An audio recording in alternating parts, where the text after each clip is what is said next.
Okay, so uh, Ken, let me introduce you to the rest of the panel. Karen Altman from League of Women Voters in Fort Bend. Hi, Karen. Lila Valencia is a speaker this evening. And Stephanie Swanson is from League of Women Voters in Austin and also leads our coalition, the Fair Maps Texas Coalition. Okay. Hi, Stephanie. Hi. And do you see Judge George yet, Stephanie? I do not. We'll welcome him whenever he joins us, okay? Okay, that sounds good. So I'm gonna go. We have 28 people on deck waiting. Okay, so I'm going to go ahead and get started then. So thank you all so much for joining us. Very much appreciate it. So I am Stephanie Swanson. I'm the issue chair of redistricting for the League of Women Voters of Texas. I'm also an incoming member on their board. I also am a lead organizer for the Fair Maps Texas Coalition. And so I want to explain a little bit about the Fair Maps Texas Coalition because that's how I met Lydia. So Fair Maps Texas has a bunch of nonprofit, nonpartisan groups. At the helm, we have Common Cause and the League of Women Voters. We're the two original OG members. And when you look at other redistricting campaigns in other states, like Virginia, Pennsylvania, California, always at the helm of these redistricting campaigns are the League of Women Voters and Common Cause. So I kind of brought us together and I said, hey, we should work together. And that's kind of where we started the Fair Maps Texas Coalition. And so we've been working since 2017 on just improving our redistricting process here in Texas. Lydia joined the coalition with Texas Against Gerrymandering, I think it was in 2018, shortly thereafter. Also in our coalition, we have the Texas Civil Rights Project, we have the ACLU, we have Clean Elections Texas, and we have a few others, and you can refer to our website, fairmapstexas.org, for a complete understanding of our coalition and what our goals are. So back in the spring of last year, when the House Redistricting Committee decided to hold organizational hearings to get ready for the next round of redistricting, I showed up and I participated and I listened to the organizational hearings. And at the first hearing, the chairman of the committee, Phil King, said that he was going to hold 3 organizational hearings. And at the third hearing, he was going to invite public testimony from bars and like the NAACP and MALDEF. So I go back to one of our coalition members, the Texas Civil Rights Project, and I said, hey, this is a really great opportunity. Let's try to put some testimony together. So they proceeded to put testimony together on the location of where these public input hearings should be and just some very basic guidelines for including the public in this process. Well, we never got a chance to give that testimony. At the second hearing, the chairman calls a vote and decides to vote on the location of these public input hearings across the state. And the Texas Civil Rights Project, the lawyers that we work with, really started to raise a red flag saying, hold on, wait a second, they're not including the public, what's going on? So we started to write letters to the committee asking them to hold this third organizational hearing, and they consistently denied. They said, we're doing everything according to law, nothing's wrong. And what we were concerned about was the location of the public input hearings. They had chosen 14 locations, and 4 of these locations accounted for 0.07% of our population. And those locations were, I believe, Lufkin, Beaumont, Rockport, and I can never remember the 4th one, but they were small town locations. And so we were just very concerned that our Metroplex areas that had seen the most growth and the highest growth in all of the nation, actually, Harris County, Dallas County, Bexar County, and I believe Tarrant County, they wouldn't guarantee more than 1 hearing for those locations. So at the same time all of this was happening, the state was being considered to be put back under preclearance by a federal court in San Antonio. One of the judges on that panel called out the state for those locations that they had chosen in the 2011 round of redistricting as a huge problem. Not only that, but they called out other problems. One of the judges said, what makes me want to trust Republicans right now? The location of the public input hearings, it was not well thought out. It wasn't broadcast. You did not have any sort of public outreach to alert the public about these hearings. You didn't give public notice. And then you didn't show maps to the public. So I don't really trust you right now. So I took that quote, I took it to NPR. NPR was able to write a story on it. And within a week, the committee wrote back and said, guess what? We're gonna expand the number of public input hearings. So one of the places that we really, really pushed to have a public input hearing was Fort Bend County. And it wasn't just because that's where Lydia is. It's actually because Fort Bend is the most diverse county in all of Texas. Not only that, but for the longest time, it was the most diverse county in all of America. And so it seemed very logical to me and to other members of our coalition that we have a public input hearing there. And now that I've heard Gary Bledsoe's testimony, Gary Bledsoe is the current president of the Texas NAACP. He gave public testimony at the Houston hearing to the House Redistricting Committee.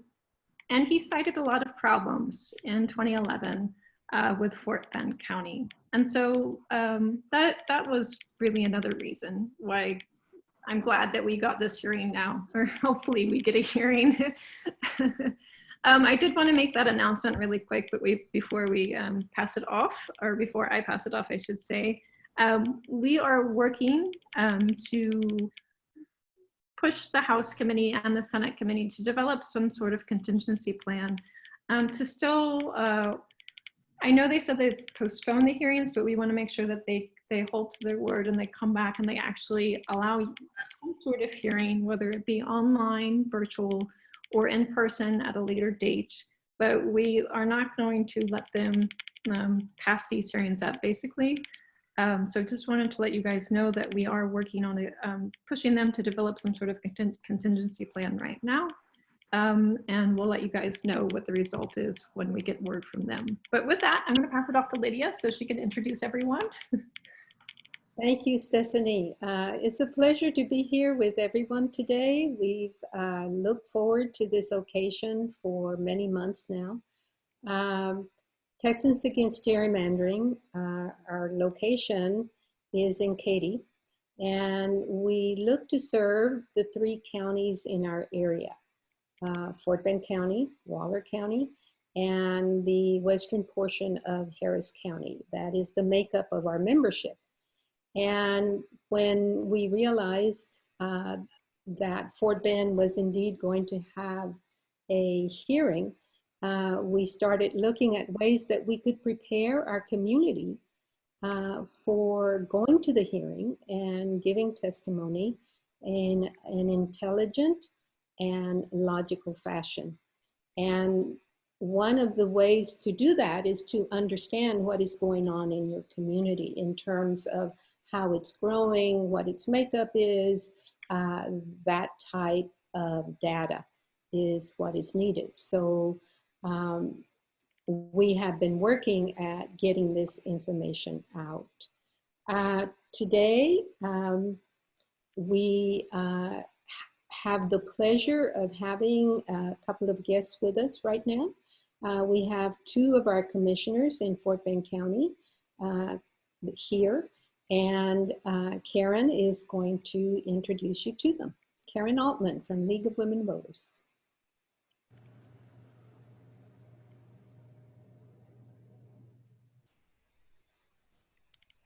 She's to unmute her phone. We need you to turn on your microphone. I was trying to be so good and stay on mute. I'll try it again. I'm Karen Altman. I'm with the League of Women Voters for Fort Bend County, and really pleased to be here tonight. We've been looking forward to that. And we're pleased to partner with the State League and with Texans Against Gerrymandering and Fair Maps Texas. We're very privileged to be joined by 2 of our county commissioners tonight, so I'd like to welcome them both. Commissioner Grady Prestige has served as the Fort Bend County Commissioner for Precinct 2 since November of 1990. And as you may know, Precinct 2 includes portions of Houston, Missouri City, the city of Stafford, Quail Valley, and 5th Street, which is an unincorporated area of Fort Bend. And then Commissioner DeMerchant has represented Fort Bend County's Precinct 4 since 2019. Precinct 4 is located in the northeast portion of Fort Bend County and encompasses the majority of Sugar Land. And interestingly enough, our league has been partnering with Commissioner DeMerchant. We've been piloting a program to register voters at the First Colony Branch Library and the University Branch Library. So we have an ongoing relationship there that's gone, I think, very well. Of course, now we're not able to do that, but we look forward to picking them back up again. So just wanted to say welcome to you both. Thank you. Okay, and so we are ready to introduce Dr. Lila Valencia. I met Lila in Houston when she did the presentation at the Texas House redistricting hearing in October. And I was really impressed with this young woman. She is at UTSA in San Antonio and is the senior demographer at the Texas Demographic Center.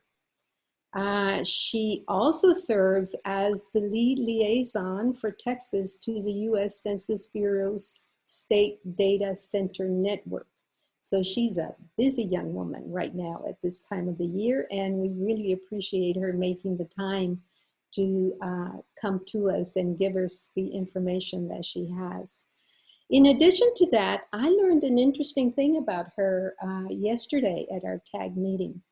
One of our members, AJ Durrani, remembers her from the Asian community's effort to be part of a group that is recognized on the census.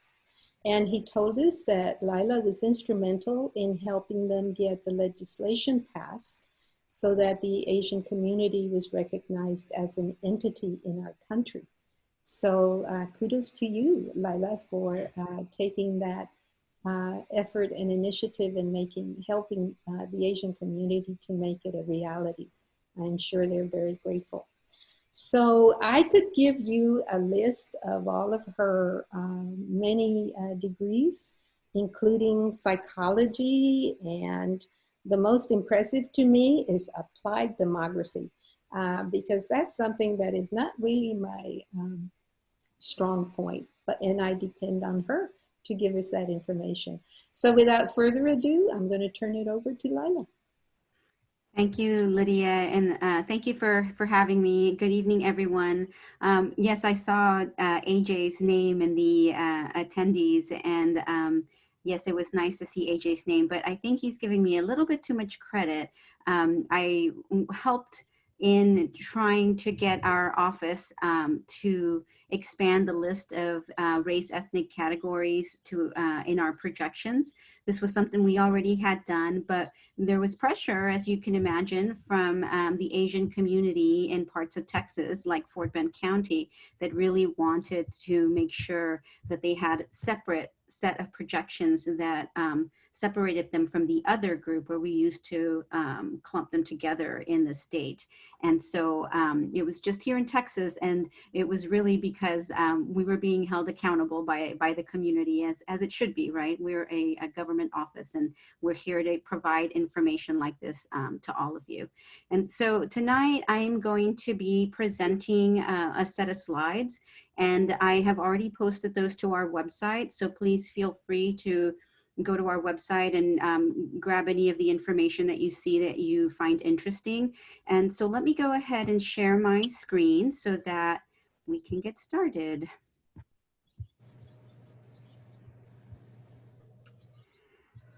Okay, so I think, let me get into my slideshow mode, and I'm going to try to hide this so that you guys can see more of my slides. So I'm presenting a little bit of information on the state of Texas, but then also focusing in on Fort Bend County in particular, and parts of the Houston Metroplex. Let me go ahead and move along. So, you know, part of the reason that we're here is to try to get a realistic picture of the people of Texas, Texas's #1 asset.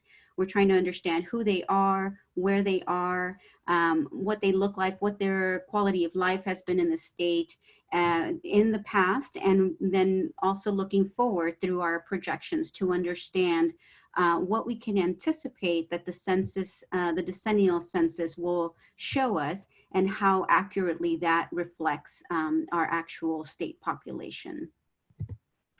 Now, it's Census 2020 time, right? And every 10 years, the country conducts a census to count every single person in the United States. The count took place April 1st, 2020. That, of course, is a reference date. The count actually continues. And in fact, it continues a little longer than we were anticipating due to the circumstances that we find ourselves in right now with the realities of COVID. And I'll talk a little bit more about some of the changes in some of those dates. So the census counts are used to reapportion the House of US Representatives, and it determines how many congressional seats each state will receive. The census also is used to determine the number of electoral college votes that a state gets.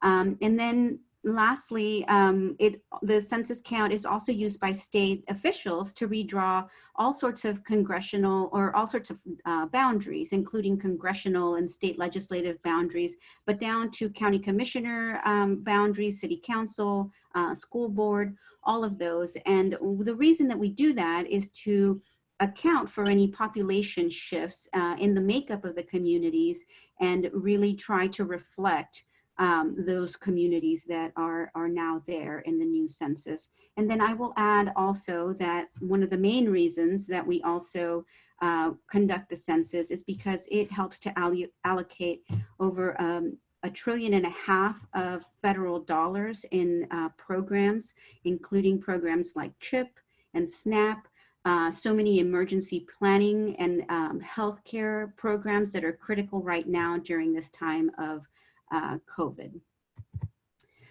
So the state of Texas right now is projected to be receiving about 3 congressional seats following the 2020 census. We, at the last census, were at a population of 25,145,000 people. The Census Bureau's population estimates in 2019 show us to be at right under 29 million. So we've added over 3 million, close to 4 million people since the last decennial census. And you can see that our rate of growth is quite significant and really much larger than what it is for the country as a whole. When these estimates came out in 2019, we are seeing that Texas continues to grow, even though it's growing at a little bit of a slower rate than it did in the mid-decade. It's still growing and experiencing rapid growth, even during a time when other parts of the country are not seeing that same growth. And so this puts Texas, really poises Texas to gain 3 congressional seats after the 2020 census. Here I'm showing our, the Census Bureau population estimates paired with our Texas Demographic Center projections. And the reason that I'm helping you to sort of compare our projections with the estimates is because we're so far out into the decade that we have estimates all the way through 2019. But what we're trying to understand is what that magic 2020 number will be, right? What the decennial census will show, because that will then inform what the ideal Senate and House district sizes should be. And so as you look across the projections horizon that I presented here, you can see that the Census Bureau's estimates are relatively close to our Texas Demographic Center projections. Even though we produced these projections in the past, they're still very closely aligned to the estimates that are coming out of the Census Bureau. And so we are projecting that by 2020, the state of Texas will have grown to about 29,677,000 people.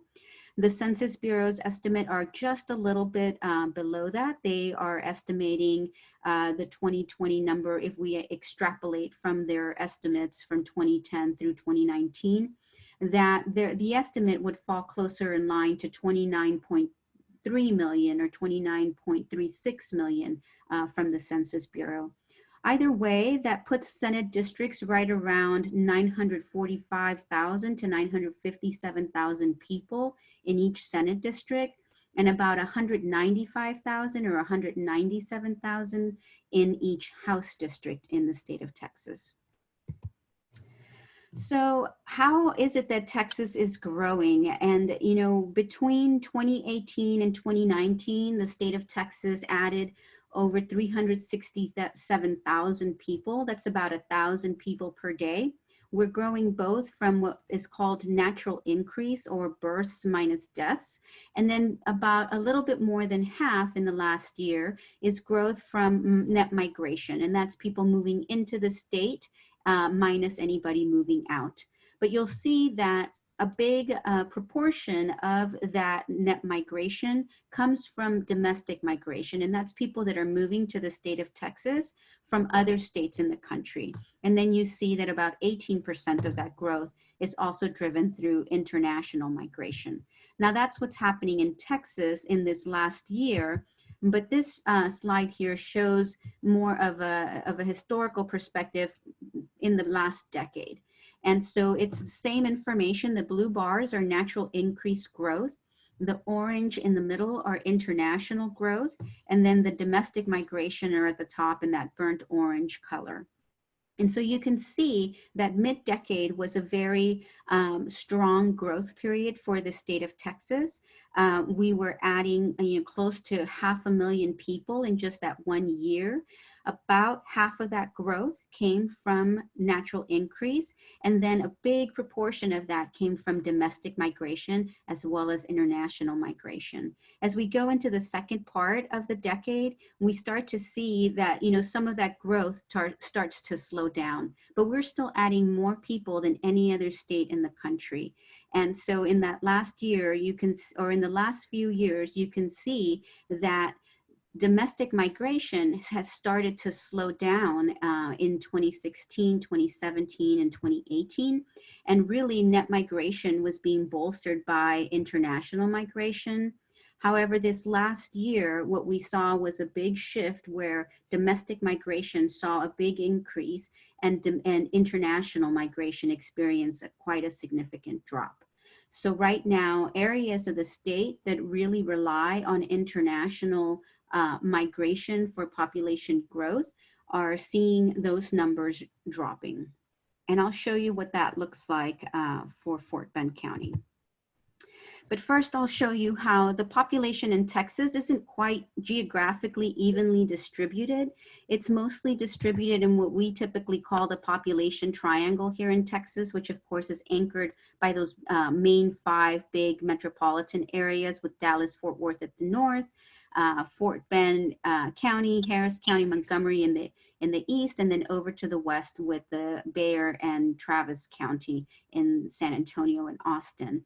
And in fact, if you were to add up everybody that lives along I-35 and to the east, you would get about 87% of the total state population, leaving a larger expanse of land in the state with only about 13% of the state's total population.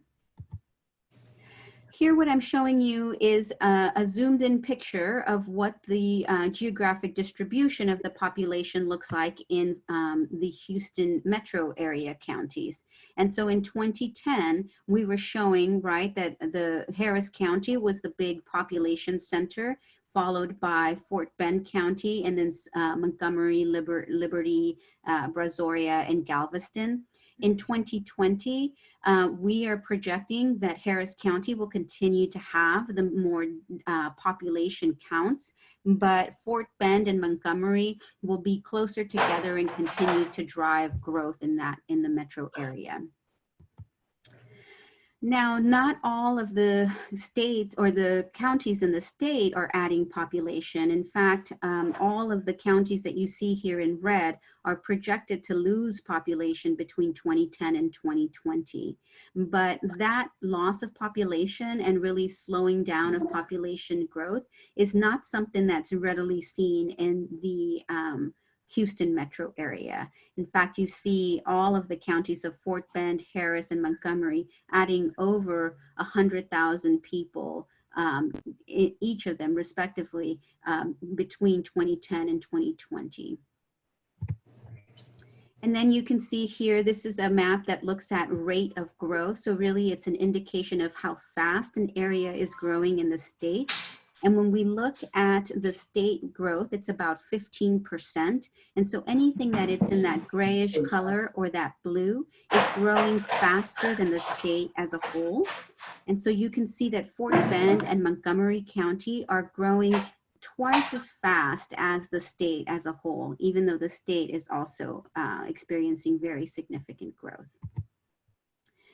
And here I lay out the specific populations between 2010 and 2020 for each of the counties in the Houston metro area, with the numeric change during this time period and what's projected to be the percent change or the rate of growth. And you can see Fort Bend there.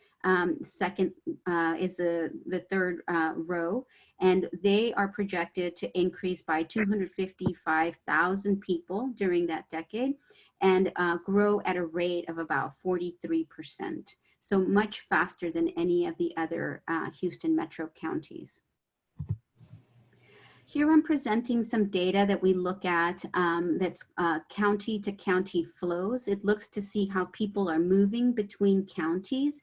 And Harris County is one of the biggest senders of people to Fort Bend County. So you can see that during the time period of 2013 and 2017, Harris County was sending over 19,000 people to Fort Bend County.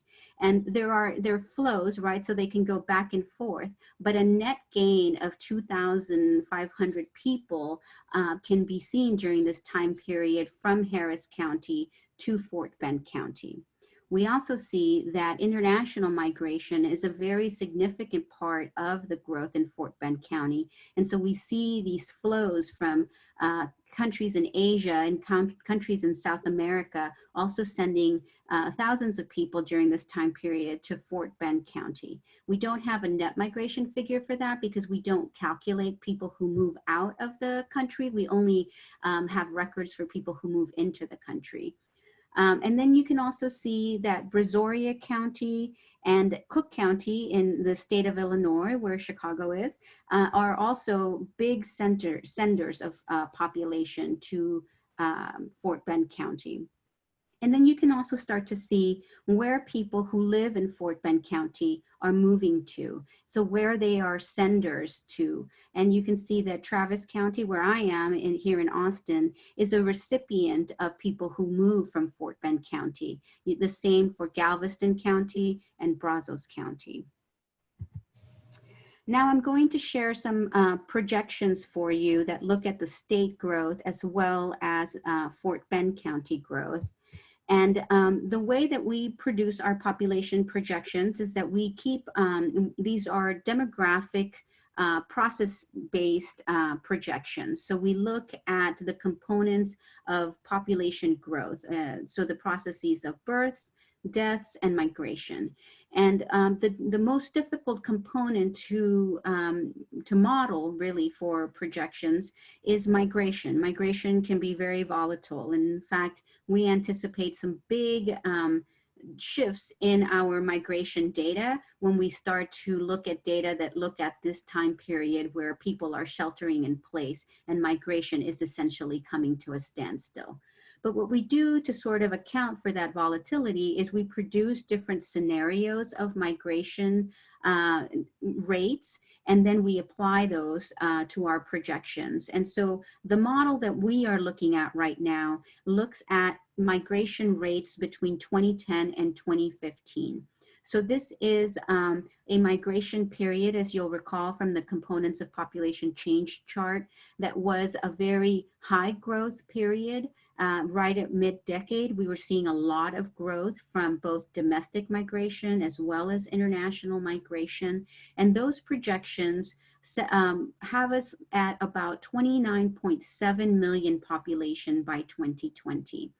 If you look at that light blue dotted line, those are the Census Bureau's population estimates compared to our projections. And again, you can see there that they are closely aligned with that migration scenario, but also they are a little bit below that projection line. And so really it's until 2020 decennial count that we'll fully be able to understand where our population is. Granted, of course, we have to get a complete and accurate count there.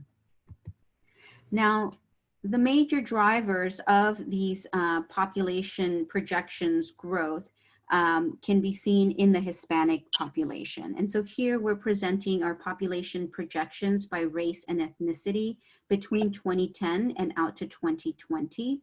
And the light blue line at the top is the non-Hispanic white population. And so they're projected to grow from about 11.4 million to about 12.1 million in the state. But right below that is a darker blue line that belongs to the Hispanic population. And you can see that it has a much steeper curve, indicating their more rapid growth. They are projected to grow from about 9.5 million in 2010 to about 11.8 million, right under 12 million by 2020. Now, we also show the projections for the African American population in the state. They're growing consistently with the state, and they are projected to increase from 2.9 million to about 3.6 million. The next line is the projections line for the non-Hispanic Asian population, and they are projected to grow from about 900,000 people to about 1.5 million people. Now that line is, still has a small base, so it's difficult to see just how steep that slope is, but this subset of the population is the fastest growing population, race, ethnicity group in the state. And so they are projected to grow just during this time period by about 50%. Now you look at the non-Hispanic other population, and that's that lower line, and that is mostly made up of people who are of 2 or more races, and they are also projected to grow from about 500,000 to about 0.7 million. Now, we produce population projections by race and ethnicity, and when we look at the projected population change between 2010 and 2020, what we see is that the majority of the growth is projected to come from the Hispanic population. More than half of that growth is projected to come from the Hispanic population. And so I let you know in the beginning of the presentation that we had added nearly 4 million people. The Hispanic population is projected to add 2.3 million people during this time period. So you can see just how large those numbers are for the Hispanic population. What you can also see here, though, is, for instance, you have the non-Hispanic white population. They are projected to increase by about 741,000 and make up about 16.4% of that total population change. But you'll recall that this is still the largest race ethnicity group in the state. Yet their increases are pretty similar to the number of people that the African American population, as well as the non-Hispanic Asian population, are projected to add during this time period. So that really shows that they are growing at a faster rate than the non-Hispanic white population. Now here are projections for the 4 largest counties in the Houston metro area. And so Fort Bend County is that third line from the bottom. It is projected to increase from about 585,000 in 2010 to 840,000 by 2020. Again, Harris County is still projected to be adding larger numbers, but you can see that those counties of Fort Bend and Montgomery are really projected to grow much faster. And then here is the population projections for Fort Bend County alone, but by race and ethnicity between 2010 and 2030. And so you can see here that the non-Hispanic white population is still the largest and projected to be the largest race ethnic group in Fort Bend County. However, you can also see the steep lines for the Hispanic population, as well as an even steeper line growth curve for the non-Hispanic Asian population, which is actually projected to surpass the size of the Hispanic population by 2030 in Fort Bend County.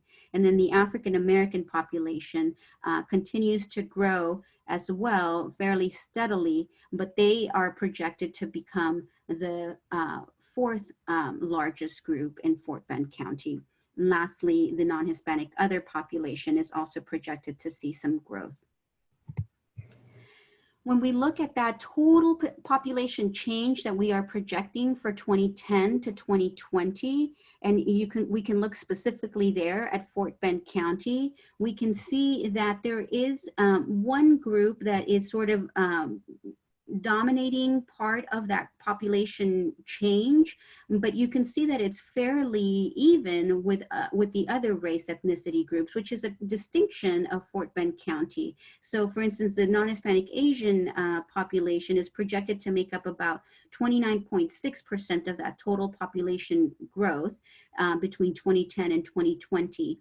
And that's followed by the Hispanic population at 27%, and then the non-Hispanic white population at 24.5%.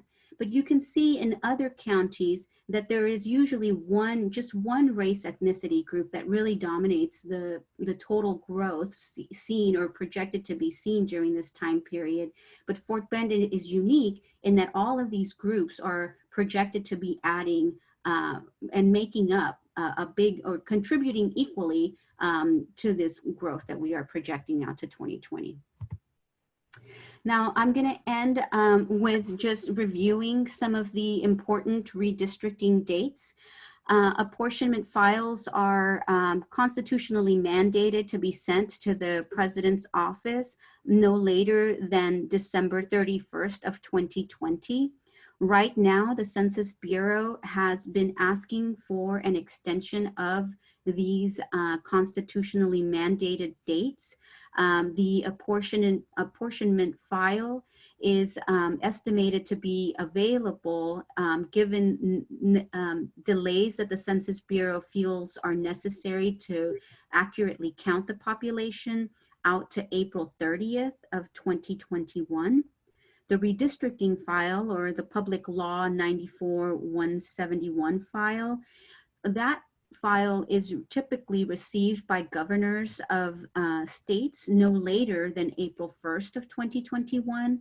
But right now, the Census Bureau is projecting that they would be able to have that available to governors by July 31st of 2021.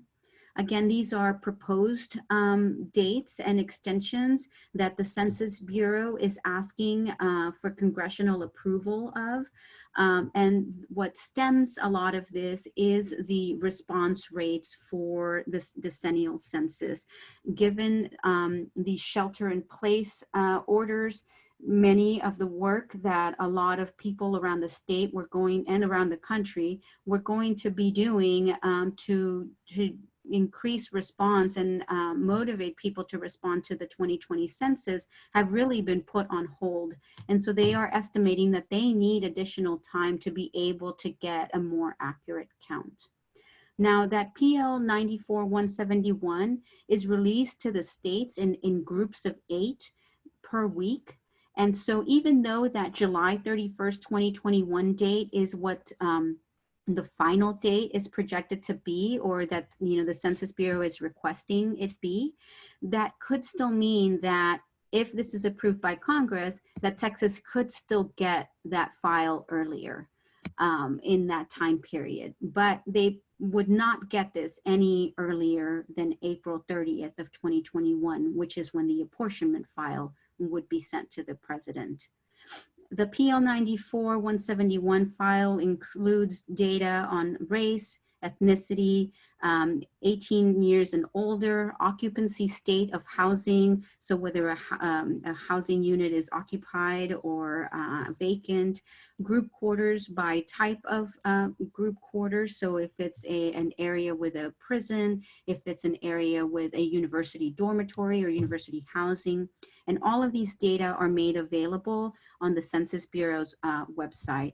And as I mentioned, all of these dates are still pending congressional approval.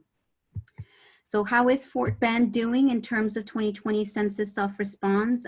Fort Bend is actually doing really well. As of today, Fort Bend had a response rate of 57.5% of households responding. Now that doesn't mean that 57.5% of the Fort Bend population has been counted. It only means that 57.5% of households have responded. We don't know how many people live in those households or who they are, but we know that that many households have responded so far. Now, as you can see in this map, there are different areas of Fort Bend County that have higher response rates than others. And so I took some data from the City University of New York Cart-to-Count map to understand a little bit better what these different precincts or census tracts what kind of population they were made up of, in order to understand how that could inform any efforts to increase the 2020 census response. And so for instance, here I look at census tract 6718 in Stafford, which I think one of the commissioners is on the call represents. And what we can see is that this census tract received an internet first invitation. So they were invited to respond online. About 11.5% of the households in that census tract do not have internet access, but they do have, so that's a relatively good internet connectivity, right? They do have what's called a very high risk of undercounting young children or children under 5. You can see the race ethnicity makeup. So this is one of those counties that, or census tracts that really reflects the population of Fort Bend County as a whole. It's got 29% African American, 28% Hispanic, 20% Asian. It's got a high share of renters, and renters are a hard to count characteristic. And so we can see also that about 28% of people who live in this census tract are foreign born. There's about 18% single parents. So these are probably young immigrant and families that are, there's a high percentage of single parents. And so these are areas that may need a little bit of extra attention in order to improve their census count. And then I go through a similar exercise here with this census tract in Arcola.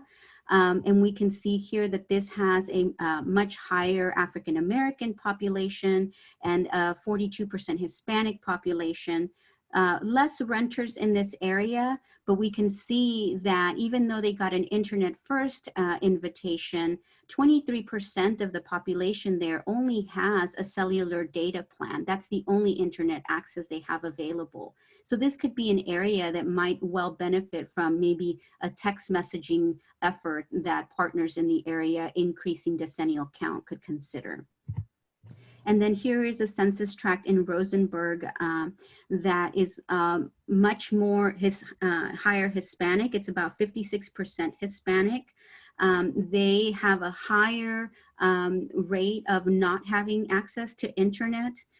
So this may be an area where perhaps a phone banking effort might help in getting out information about the decennial census. Now, these characteristics are important to understand how we can reach people in these census tracts, but also to make sure that when the census data come back, that they are actually reflective of the community that we're counting. And so for anybody who has not done so yet, all of you should have probably already received an invitation and probably even an actual paper form in your mail. And so we just want to encourage everybody to respond, because given the lower response rates in some parts of the state, as well as some of the proposals to delay operations, it is the best antidote to those things is to self-respond. Self-response is really how we will get the most accurate data that will most reflect the realities that you are seeing in your communities. And that's the information that I have prepared. This is my contact information. Like I mentioned, I've posted our slides to our website, and you are free to contact me with any questions. And I'm going to stop sharing my screen now so that I can let the hosts take some questions perhaps.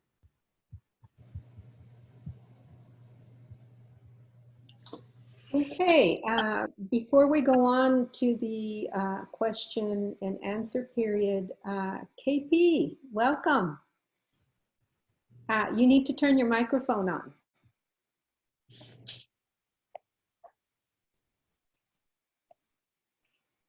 Okay, we still can't hear you. Hang on. Let me see if I can fix it. Hold on. Can you hear me? Now we can, we got you. Okay. Everybody, this is our county judge, KP George.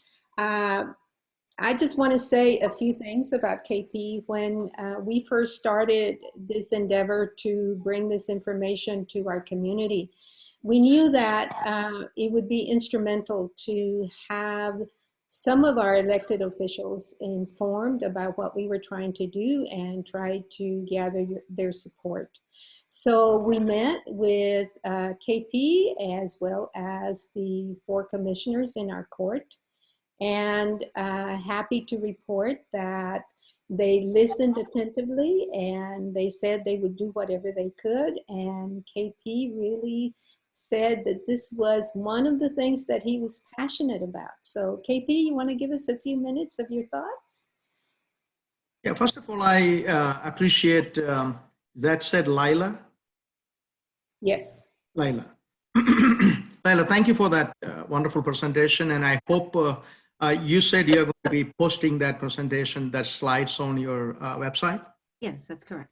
I like to get access to it so that I like these kind of numbers and all that. And I see our Commissioner Grady Prestige there. Commissioner, hi, how are you? Okay. Thank you for this information, because one thing is in Fort Bend County, as you know, I'm so sorry, Commissioner Candy Merchant, I just saw you, and so hi to you. And so I just wanted to say, you know, this is an important education. Many people don't understand. Most of the people don't understand because, you know, where, and I, almost 29.7% of Fort Bend residents as of 2017, I don't have latest numbers, are foreign born. They're not born in this country. So they don't understand the system here, many of them. They don't understand how these things work. And many times our redistricting process is very different than other parts of the world. And here it is, you know, I decide who I should have in my precinct kind of thing, or precinct or my district. So being said that, I really appreciate Lydia's leadership in this, and all these people signed in, and I see that more than around 50 people are listening. This is so important, and I'm so proud and to see that 57% of our household so far reported. And we are number 2 in state of Texas, you know, as far as response rate. But we have a long way to go. That's with 57, we still have 43% is not reporting. So I will do everything possible from our side, and we are actually working with a consulting firm. We are actually working with every stakeholder in our county to make sure we get counted. Because I believe it is based on the 197,000 is equal to a district. That means we have 4 districts approximately, plus a little bit, 100% in Fort Bend, and maybe a small portion of another district. Now it is 3, and the 4th one is only a chunk of it. But so this is, as we all know, this is going to benefit each and every one of us. And actually, we are the, when it comes to Democrats, we are the victims of this gerrymandering in Fort Bend County. We are voted 53 to 48, I think 48 or 47 last election cycle, but we still have 1 state representative from our state from Democratic side. So this is important. This matters, and I will be driving to Austin. A lot of trip we will be making. We will be fighting for our whatever the best we can bring it to Fort Bend County as far as redistricting and related thing. With that, I will shut up. Maybe other people wanted to talk. So, and thank you for accommodating me. Thank you for giving me an opportunity to say a few words. And thank you each and every one of your participation in this effort. And thank you, KP, for your support. We really appreciate it. Lila, we have a couple of questions for you. One is, how are the homeless counted? Microphone. Mm-hmm.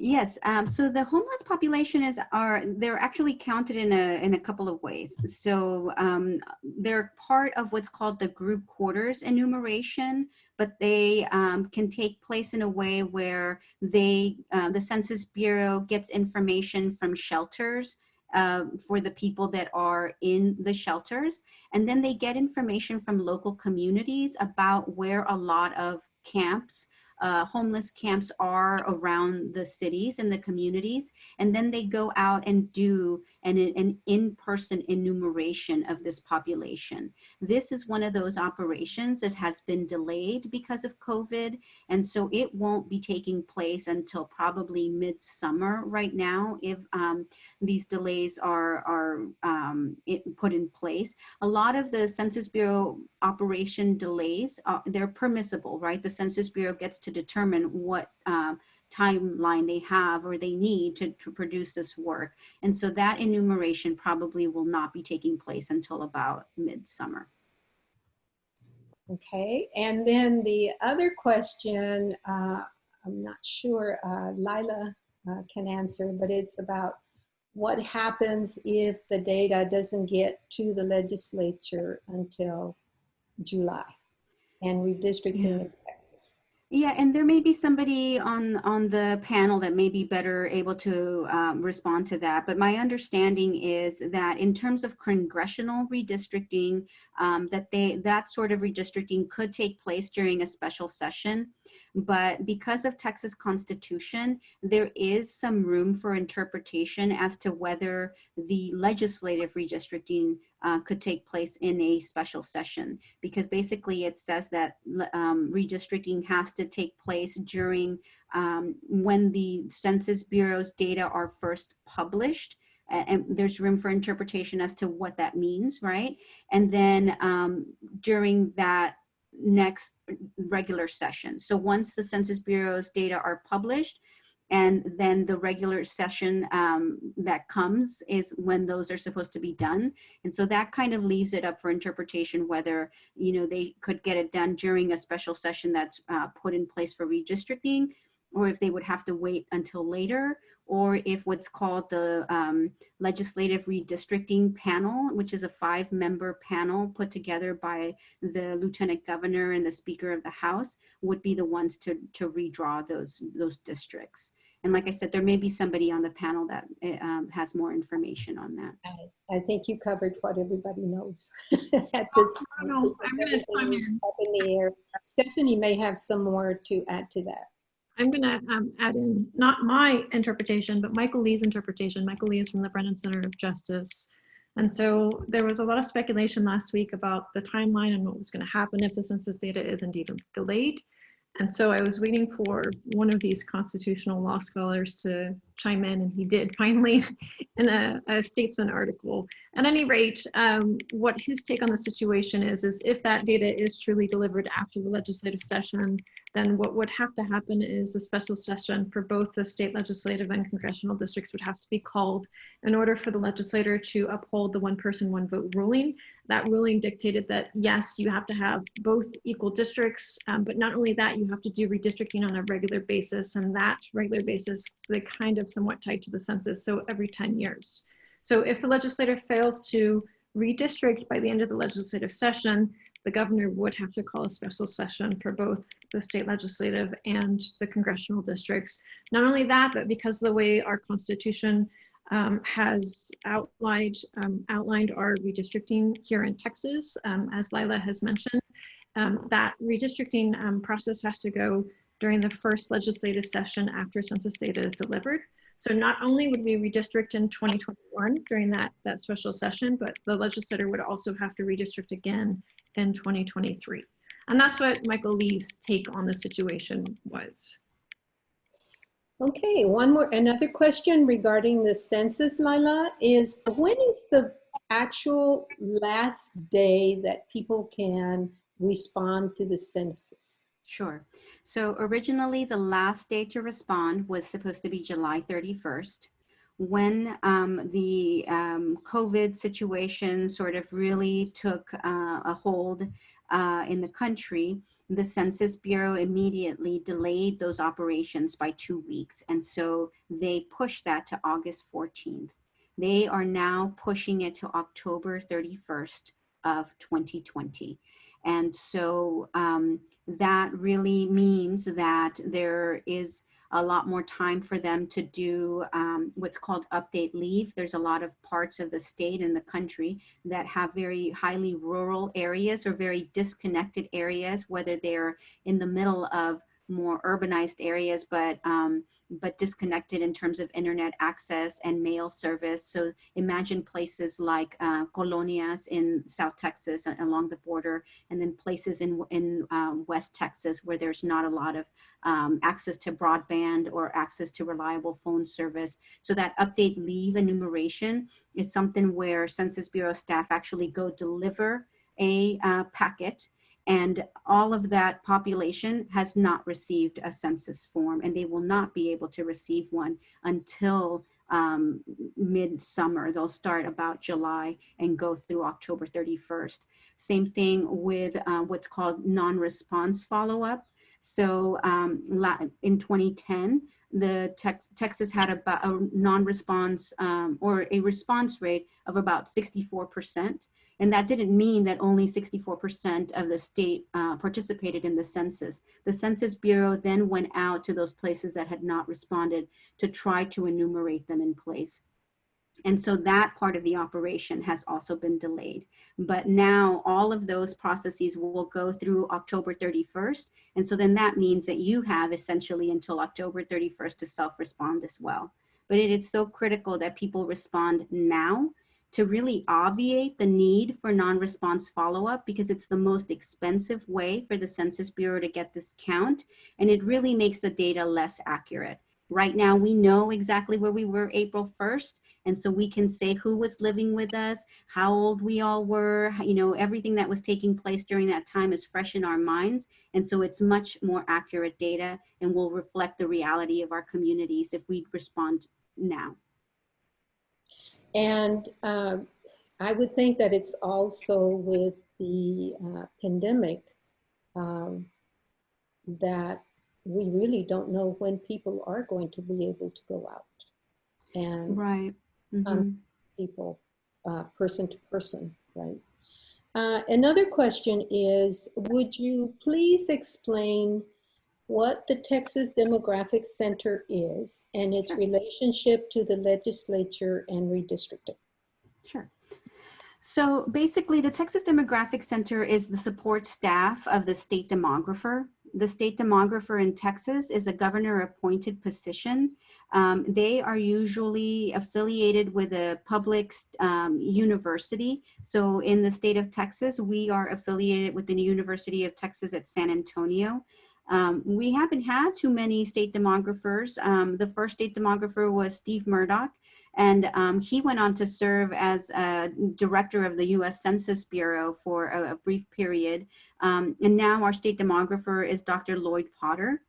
We are a nonpartisan group. We are researchers and academics, and we stay away from redistricting as much as possible. And the only way that we are actually involved in redistricting is by presenting our population projections to try to help the legislature to know and anticipate what may be coming in 2020. And so we try, we don't take any side. We just present the data in the most objective fashion, and we try to find the most reliable data. And so that's sort of how we are tied to the redistricting process.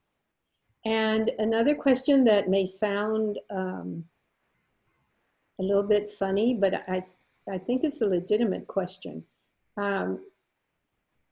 The appraisal districts, and do they have any relationship to gerrymandered lines or anything like that?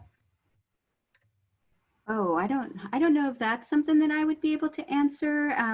I know that the redistricting process happens at the county level as well, right? And so depending how accurately those lines reflect the population of the county, then perhaps, you could see, some sort of bias in who is appraising or who is the appraiser in those areas. But I'm not quite sure if there is somebody else on the panel that might be able to answer that better. Let me respond to that. There's no direct connection. I'm sorry, this is Commissioner Grady Prestige. I've been on the Commissioner's Court 30 years. So this will be my fourth redistricting cycle. And I did provide significant input in the redistricting process after the 1990 census and a little bit after the after 2000 census. My connections in Austin kind of went away when the composition of the legislature sort of changed. But with respect to the appraisal district, the chief appraiser is hired by a board. That board is elected by the tax entities in the county. Those entities that have the highest tax levy, which would be school districts, typically have a great number of votes. And as your tax levy goes down, you have diminished number of votes. So there is a political connection in that Fort Bend ISD, for example, can almost elect 2 of the 5 directors just by the number of votes that they have. The county government, the Commissioner's Court, can pretty much do 1 for sure. Then the other one is a toss-up and between the other 2 are toss-ups between the smaller cities, the other entities, and a lot of special districts. So there hasn't been a direct political connection, but at one time, I guess it was probably in the between 2000 and 2010, there was some elected officials, namely 2 school board trustees, who decided they wanted to be the trustees on the board of directors of the Central Appraisal District. And they used the muscle that they had with the number of school district votes to get on. And I don't know why anybody would want to, with good sense, would want to be on the board of directors of the appraisal district. I don't hate anybody that much to want to nominate somebody to do that. You get a lot of grief. And so I think that now you probably have politicians running away from the appraisal district board more so than trying to get on it. But there's really no connection. And but I guess the person who asked the question is probably responding to a hot topic that's out now, because just recently we had some areas that had high appraisals, and it was kind of bad timing in that the appraisals were the value on January 1st of this year, before this pandemic issue came up. And so things changed rapidly, once that happened. And so there's a general belief that these high appraisals coming right when the notices come out right when this pandemic is going on and people are losing jobs or concerned about the future. about the ability to sell their homes, and they get this high appraisal. It's just not a good situation right now. We deal with that, but that's a long answer to a short question. But Thank you. Thank you. In terms of the mechanics of the people who go out and help others fill out their census, the question is being asked, is it possible to bring a laptop or resources to those homes that do not have access to the census? So it is possible to do that. And what is really preventing that from happening at the time is COVID-19, right? It's a lot of those efforts, basically what was planned, because this is the first decennial census where people can go online and respond in that way. Basically, places all over the country were planning large events where they were going to have gatherings at all of the public libraries. The schools were going to have large community meetings. Groups like yours could bring people together and have kiosks and laptops where everybody could use them and fill out the decennial census. But as you can imagine, with all of the concerns about the virus, nobody wants to use somebody else's laptop right now or somebody else's tablet. And nobody even wants to open the door to anybody who they don't know or they are expecting. And so that's what's making it very challenging. Once those stay in place and shelter in place orders are lifted and the health centers or the CDC and other health professionals are able to determine that it's safe to be around people, then all of those efforts will absolutely resume. But like I said, right now, the best antidote is to complete the census on your own. Those places that don't have internet connectivity or reliable phone service will probably have to wait until the Census Bureau is able to see them, especially if they do not have a regular street style address. But anybody with a regular street style address where they receive mail can go online, they can call, they can even, by now, they have received a paper form in the mailbox. And so they can even fill out that paper form and mail it back. But for those people that have limited connectivity, we're probably going to have to wait on the Census Bureau to be able to reach them. Okay, and we have one more question directed at KP George and the commissioners. When will we be able to open libraries which allow those communities with little or no computers in it or internet to use the computers for the census? Okay, I guess I could. That's the million-dollar question, right? Yeah, right. But I just want those who are listening, I just want people to understand, no way we wanted to keep people locked in or the businesses closed, or that is not what make Fort Bend County thriving. We want our business to back. We want our library to come back. And we are watching it very closely. Every day this situation is changing. And as a matter of fact, as of today, we established a business community task force to look into a phase-by-phase opening of Fort Bend County. And maybe soon we would be able to do some kind of a soft opening, like certain curbside businesses and things of that nature go back to, like I'm talking about, maybe dry cleaners and this kind of, businesses can go back to serving their customers. And we are working with all business counterpart, our EDC, our chambers and all that. And also we are working with our doctor, medical community, because, we could, as of now, I just want people to know that because we were able to close down early, we did very well. As of now, we have around 799 confirmed cases. Unfortunately, 18 deaths. But, social distancing is working. So we wanted to get this library open, at least for curbside, service, or maybe go and pick up your book or something like that, not for the 100% service. But I I will be looking into it 100% possibly to, I really don't have an exact date, because I don't know. Honestly, I don't know.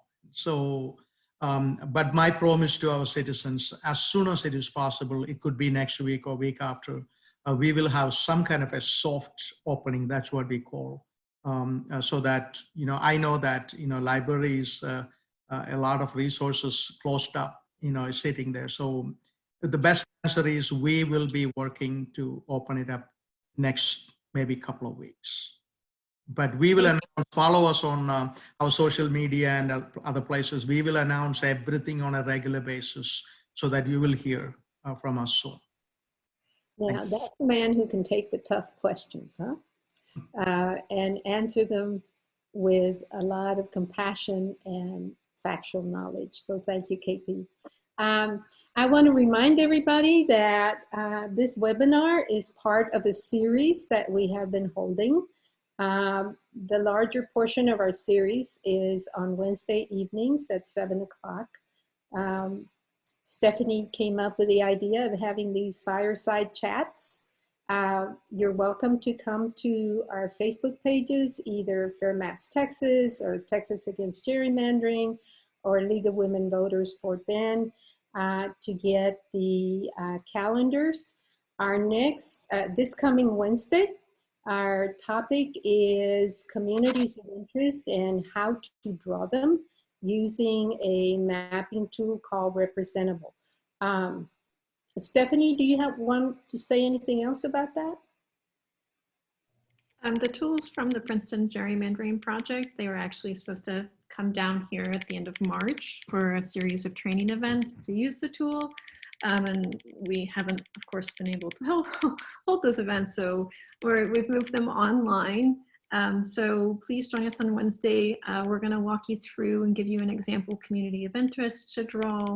And this is going to be based on your idea of what your community of interest should look like. So we're going to be labeling relevant points on the map, where you work, what languages are spoken, where your schools are, what your industry is that you might work in, or a common industry in your area.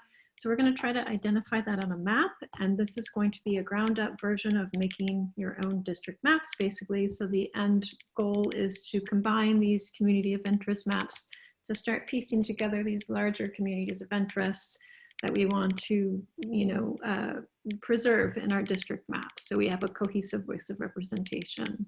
So yeah, please come back and join us and help us map out Fort Bend County. And one more thing I want to add, we will be sending out an email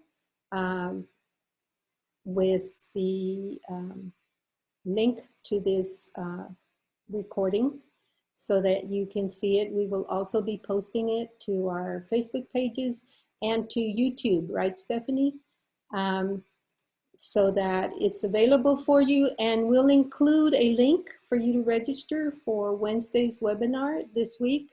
Once you register for one, you're registered for all, so you only have to do it once. The following Wednesday, we're going to be looking at another map making tool.